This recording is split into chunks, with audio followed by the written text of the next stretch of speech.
In today's world, lots of people find themselves feeling aimless, floating through life and inspired by nothing. What do you have if you have no passion to drive you forward?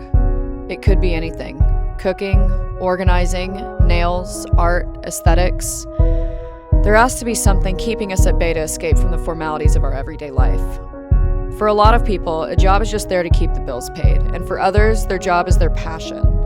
And for those in the latter, they had to start by just getting their bills paid.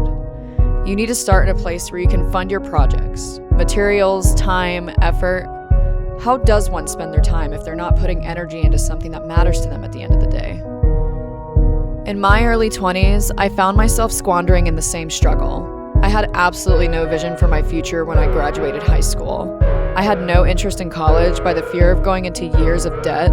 None of my extracurriculars really panned out in a way I could enjoy more than surface level, and it really did not help my case graduating in the middle of a global pandemic. The only thing I could muster the energy for was figuring out a way to make money, make social connections outside of my immediate circle, and get the hell out of my hometown.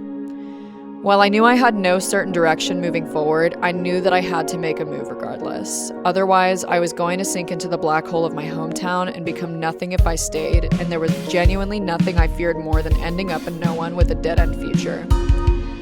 Thus began my tumultuous journey into my adulthood, and it was the first time I truly understood that the only things I could put my trust in to make it to my next step in life are myself and the will to continuously move forward. When I first made my journey into the closest it city, being Nashville, it was like a culture shock. I met so many people who had such a staunch hunger for life and the game that you play in order to make it. People with so many different talents, goals, and they all shared one thing in common. They had a passion that kept the gears greased. It was nothing short of inspiring after living in a place that never felt like home. I was one step closer to where I was supposed to be and who I was supposed to become. When I was younger, I was terrified of becoming trapped in the service industry for life when I first joined. It wasn't until later I would find that most people in the industry are actually only there as a means to pay their bills, and where their real jobs lied were the things that they pursued outside of their regular clock in and clock out, their passions.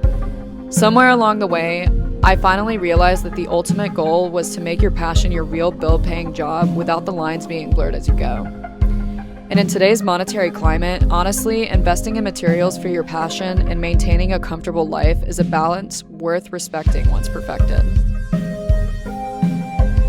At the end of the day, I think deep down we all want to be fulfilled by something. I found my fulfillment in sharing people's journeys in a life through my eyes, because life has always felt as crazy as a movie makes you feel. As I make my journey into the competitive yet rewarding creative field, I will continue to meet some of the most inspirational people who have, in a way, pushed me to pull the trigger on the dreams of my own. Sharing their passions have become my passion, and ultimately, I want everyone to see the things that I do. Opportunity. When I meet all of these different and immensely creative people, I can really see their drive, and the way that it electrifies them is what inspired me to follow them into their journeys. They're the people who want it, and they're going to be the people who get it because of that. Those who can resonate with this search for the lust of life must know that in a way, we already know and understand each other on a deeper level. Everyone's got to start somewhere, so I finally thought to myself, why not now? So I started to give myself deadlines, and everything happened.